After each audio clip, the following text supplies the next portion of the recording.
प्यारे दोस्तों, फिर से डरावनी फिल्म देखने का वक्त आ गया है।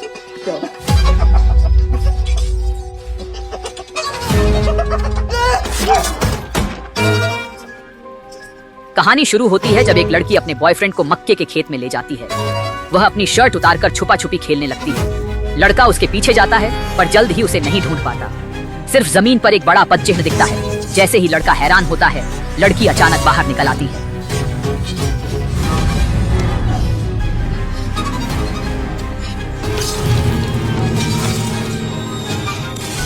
लड़की के चेहरे पर खून देखकर और पास की हलचल सुनकर लड़का डर जाता है। वह भागने लगता है, पर एक जोड़ी बड़े पैर उसका रास्ता रोक लेते हैं। लड़का जोकर के कांटे में फंस जाता है, जबकि उसके दोस्त अभी भी मजे से पार्टी कर रहे हैं। तभी एक साथी के पेट फटने की आवाज आती है। उसके पेट में बड़ा छेद हो जाता है। फिर पीछे से जोकर शाओमेई पर हमला करता है।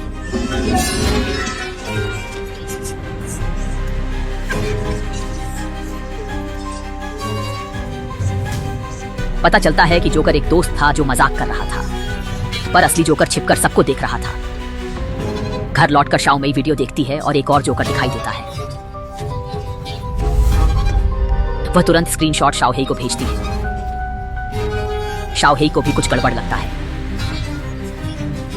जब वह सोच रही थी, घर के दरवाजे पर अलार्म बजता है और जोकर वहां दिखाई देता है। शुरू में जोहेई ने सोचा यह दोस्तों की शरारत है। उसने खिलौना बंदूक उठाई, पर कई कमरों में जोकर नहीं मिला। फिर उसे जमीन पर प्लास्टिक मिला।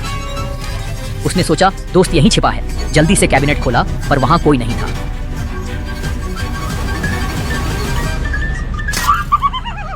जोहेई निराश हुई, खिलौना वापस रखकर जाने लगी। तभी कुछ भयानक हुआ।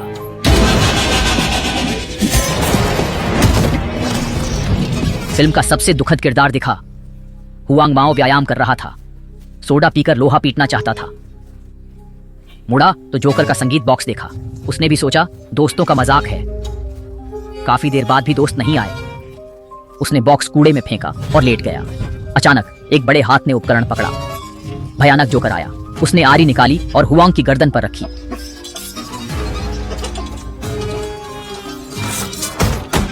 दूसरी ओर हुआंग के दोस्त अनजान थे। वे मक्के के खेत में पार्टी कर रहे थे। शाओमेई ने आवेई को देखा। उसे केबिन में खींच लिया। आवेई ने उसे ठुकरा दिया। शाओमेई गुस्से में बाहर आई। दोस्तों ने मजाक उड़ाया। वह उनसे लड़ने लगी। तभी एक चीख सुनी। एक लड़की मक्के से निकली।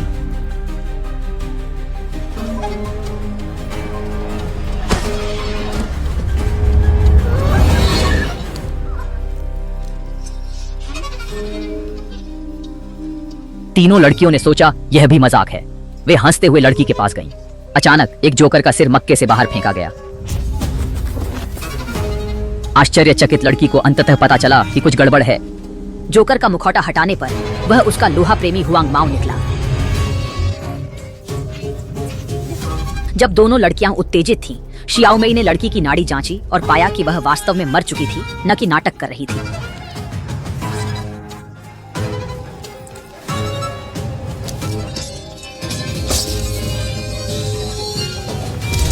जोकर ने छिपना छोड़ तलवार लेकर मक्का खेत से निकला।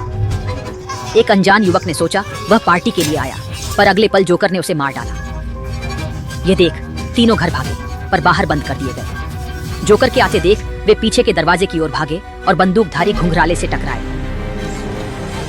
घुंघराले ने समय पर जोकर को गोली मारी, लेकिन उनकी खुशी जल्दी ही खत्म हो गई। मक्का खेत से फिर आवाज आई, जिससे वे डर गए। जोकर बिल्कुल तैयार नहीं था। दर्जनों अलग अलग आकार के जोकर हथियारों के साथ उन पर टूट पड़े। घुंघराले ने गोली चलाई। एक जोकर का हाथ टूटा। दूसरे ने गुस्से में शाओमेई पर बेसबॉल बैट से हमला किया। शाओमेई की जान खतरे में थी, पर सही वक्त पर आबू आया और जोकर को पटक दिया। पर वे कम थे, इसलिए भागना पड़ा। जोकर पीछा कर रहे थे। घुंघराले ने उन्हें बचाने के लिए जोकरों को रोका। लंबे समय बाद उन्होंने एक कार रोकी, लेकिन जब कार पास आई वह पुलिस की गाड़ी थी। हाँ, वे ही डर गया, क्योंकि वे अक्सर पार्टियां करते थे। पुलिस वाले इन युवाओं से नफरत करते थे, खासकर मोटा पुलिस वाला, जो अक्सर पार्टी करने वालों को पकड़ता था। मोटे पुलिस वाले ने आवेई को पीटा। जब आवेई ने जोकरों के पीछा करने की बात बताई, मोटे पुलिस वाले को लगा आवेई झूठ बोल रहा है और उसे थाने ले जाना चाहा। केवल 3 लाचार लड़कियां वहीं खड़ी रह गईं। उन्हें मजबूरन भागना जारी रखना पड़ा और यही सबसे अच्छा विकल्प था।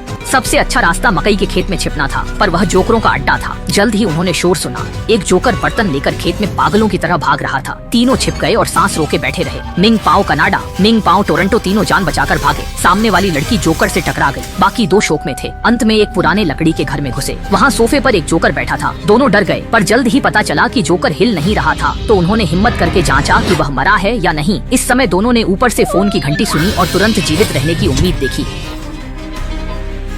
वे जल्दी से ऊपर भागे ताकि फोन से कनेक्ट हो सकें और दूसरे पक्ष से पुलिस को बुलाने में मदद मांग सकें, लेकिन किसी कारण से दूसरे पक्ष ने फोन काट दिया।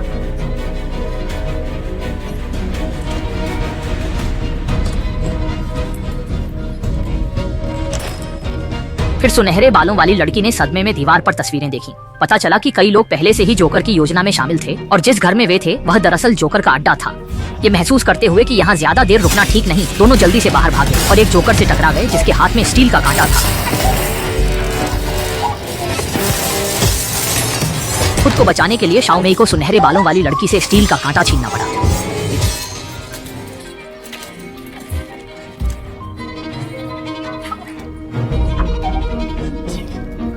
हालांकि जब शाओमेई यहाँ से निकलना चाहती थी तभी उसे जोकरों के एक समूह ने घेर लिया और अंत में उन्होंने उसे एक सुनसान फैक्ट्री में ले गए। एक मोटा जोकर आया और शाओमेई की हैरान निगाहों के सामने अपना मुखौटा उतार दिया। शाओमेई कभी सोच भी नहीं सकती थी कि वह वही मोटा पुलिस वाला था जिसने आवेई को ले जाया था। फिर बाकी सभी जोकरों ने भी अपने मुखौटे उतार दिए। ये सब आसपास के निवासी थे जो शाओमेई और दूसरों के लगातार लड़ने से परेशान थे। इसलिए उन्होंने मिलकर इन युवाओं को खत्म करने का फैसला किया और इन लोगों का सरगना तो शहर का मेयर निकला। शाओमेई को और भी झटका लगा जब पता चला कि वह आवेई का पिता था। उस वक्त उसका बेटा आवेई पहले से ही उसके द्वारा एक बीम से लटका दिया गया था। पास खड़ा शेरिफ अब खुद को रोक नहीं पाया और उसने शाओमेई को मारने के लिए बंदूक तान ली। लेकिन भाग्य से उसी वक्त एक गाड़ी बाहर से आकर जोकरों का ध्यान भटका गई और एक जोकर को लकड़ी के टुकड़े से मार गिराया गया। वह शाओमेई के पिता थे। शाओमेई के पिता लटके हुए आवेई को बचाना चाहते थे, लेकिन अचानक शेरिफ ने उन्हें बाह में गोली मार दी। उन्होंने बेटी को जल्दी से शहर छोड़ने को कहा। शाओमेई घबराहट में एक कमरे में छिप गई, लेकिन वहाँ का नजारा देखकर वह सन्न रह गई। पूरा कमरा जोकरों से भरा था।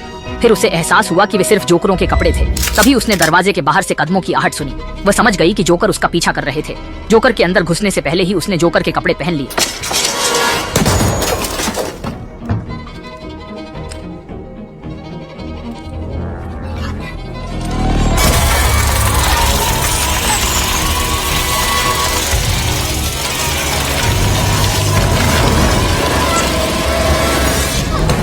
इस बीच आवेई का पिता समझ गया कि अब स्थिति उनके हाथ से निकल चुकी है।